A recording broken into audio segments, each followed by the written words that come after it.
네, 안녕하세요. 남미스터입니다. 오늘 가져온 뉴스는 여기 보시는 바와 같이 Alberto Fernández ya da señales claras sobre las retenciones a la exportación. 이 말은 알베르토 페르난데스는 지금 아르헨티나 대통령 당선자이고 이제 12월 10일서부터 이제 정권을 잡게 될 것입니다. 근데 거기에서 아직 안 잡았지만 지금 아르헨티나 재정이 안 좋기 때문에 어디서든 돈을 끌어와야 돼서 우선 나올 때는 이제 수출, 그러니까 곡물을 수출하는 데서 이제 관세를 더 매겨서 거기서 돈을 빼내고, 그리고 이 남쪽 네우켄이라는 주에서 나오는 석유, 그 두 가지밖에 이제 수입원이 없습니다. 이 정부 내에서는. 그래서 이제 곡물 수출 관세를 지금 올린다고 지금 이야기가 나왔는데, y 보시면은 apenas asumió el gobierno, Mario Macri cumplió su promesa de campaña y eliminó el gravamen de exportaciones a hidrocarburos, la de minería, maíz, trigo, girasol y redujo la de soja de 35 a 30%. 이 말은 지금 패배해서 대통령에서 물러나고 있는 마우리시오 마크리는 당선 당시에 이제 그 했던 일 중에서는 exportaciones de hidrocarburos, 그러니까 석유 수출에 대한 관세를 없앴고, 그리고 미네리아, 그리고 광물 채집, 그리고 마이스, 그 옥수수, 그리고 트리고 하면은 밀, 그리고 키라솔은 이제 그 해바라기 씨에 대한 그 수출에 대한 관세를 없앴고, 그리고 대두 소카에 대한 35%의 관세를 30%로 내렸습니다. 그리고 그 관세를 15%까지 내리기로 했지만 결국에는 재정이 좋아지지 않고 더 이상 내리지를 못한 것이 지금 현재 상황입니다.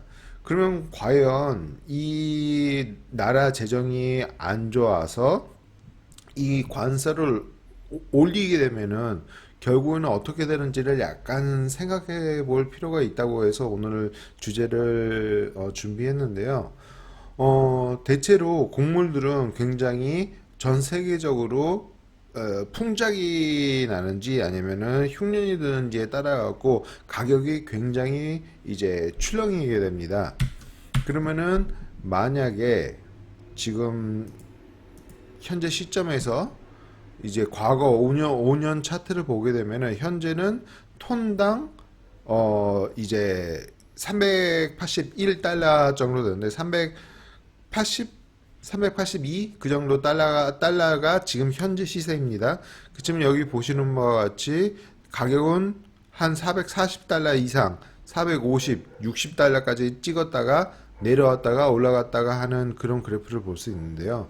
근데 만약에 이 비중, 그냥 결국에는 경제에서는 시장 내에 풀어지는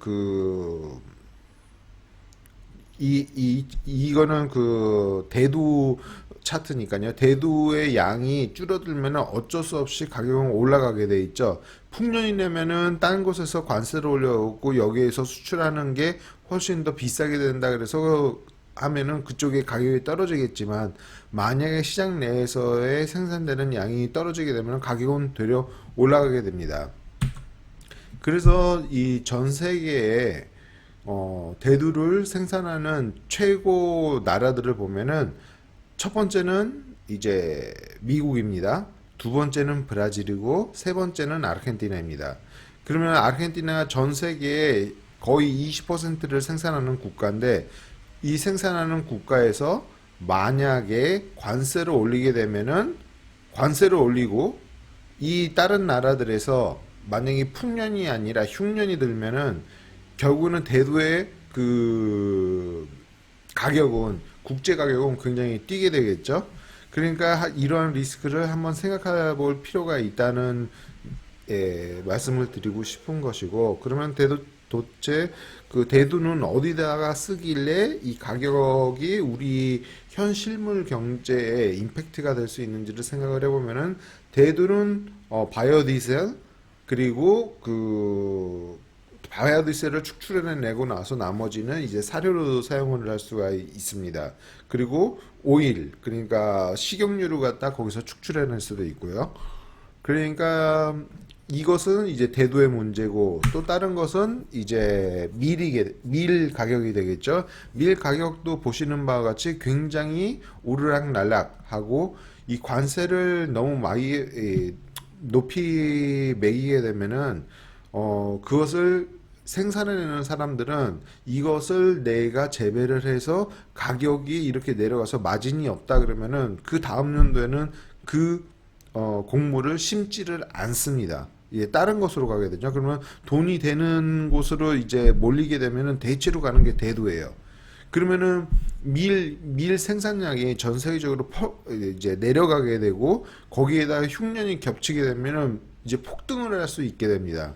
여기 보시는 바와 같이 거의 270불 정도를 찍고, 그 다음에 차츰차츰 내려가서 약간 피크 다운을 하고 있는데, 만약에 이거보다 더 많이 올라가게 되면은 한국같이 이제 수입에 너무 의존하는 나라는 그 국제 가격 폭등 때문에 이제 그 국가에서 안에서 살고 있는 사람들은 이제 빵값이 굉장히 오르겠죠.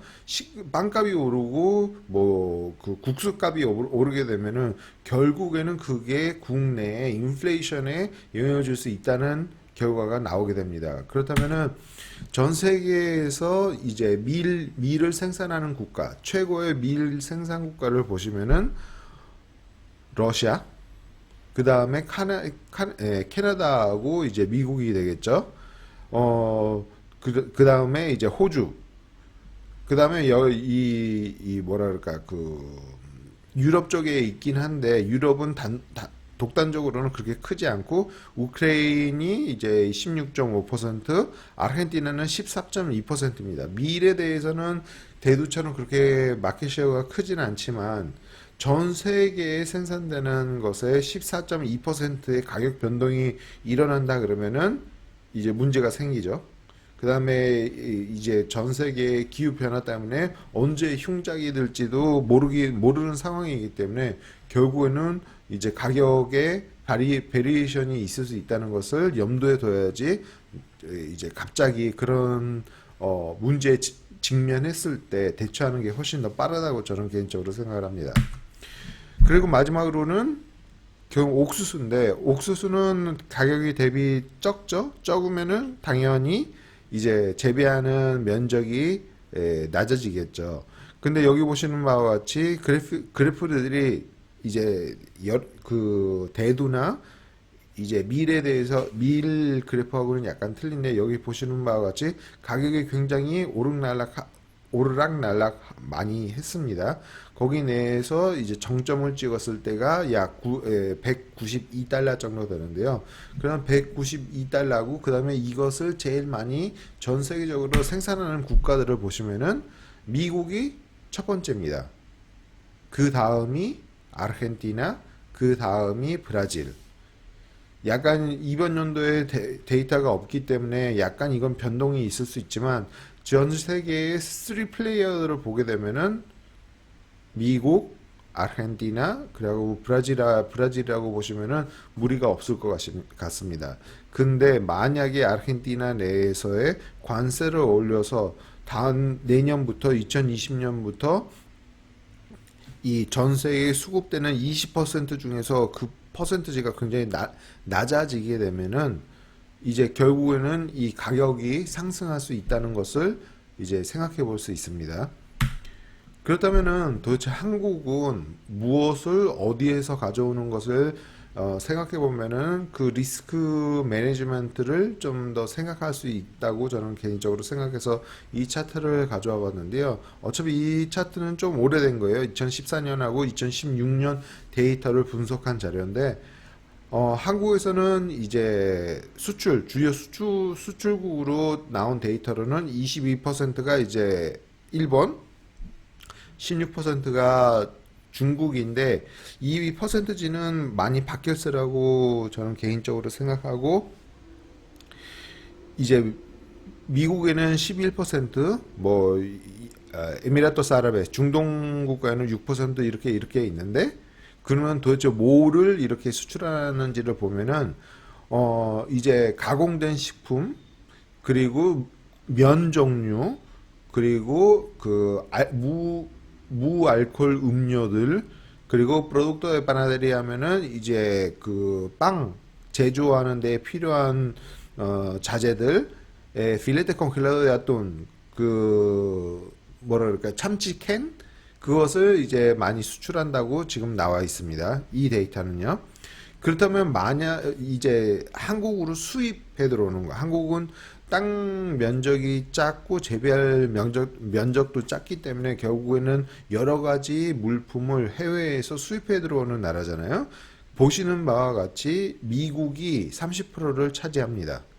그리고 11%가 중국, 10%가 호주, 8%가 지금 브라질, 그 다음에 이제 독일에서 가져온다고 지금 여기에서는 나오고 있는데, 이것도 다 한다 그래도 한 60%, 나머지 40%는 기타 국가에서 수입해 들어온다고 생각하시면 되는데, 뭘 제일 많이 수입하냐면은 돼지고기, 냉동된 돼지고기를 제일 많이 가져오고, 트리거, 그러니까 밀하고 비슷한 것을 대체로 제가 생각하는 거는 이제 미국과 그 다음에 호주에서 고기, 그러니까 돼지고기, 그리고 소고기를 호주하고 미국에서 제일 많이 가져온다고 저는 개인적으로 생각을 하고 있습니다. 그리고 밀 역시 동일한 국가에서 가져온다고 저는 생각을 하고, 그렇다면은 아까 전에 말씀드린 것 같이 만약에 밀 생산 국가인 호주하고 미국에서 많이 가져오는데, 만약에 그 전 세계의 가격이, 왜냐면 14.2%를 제공하고 있는 나라에서 그 생산을 갖다 줄이게 되면은 당연히 이 다른 나라에서 생산이 그렇게 크게 변동이 없을 테니까 결국에는 수요와 수급이 차이가 나니까 가격은 올라갈 수 있다는 거, 그것을 좀 염두에 두시면은 만약에 아르헨티나가 한국에서는 지구 정 반대편에 있지만 문제가 발생할 수 있는 여지가 보이니까 그 리스크를 컨트롤할 수 있는 그런 자료로 활용하시면 좋을 것 같습니다. 자, 오늘 준비한 내용은 여기까지고요. 다음에 더 유익한 내용으로 여러분들을 찾아뵙도록 하겠습니다. 감사합니다.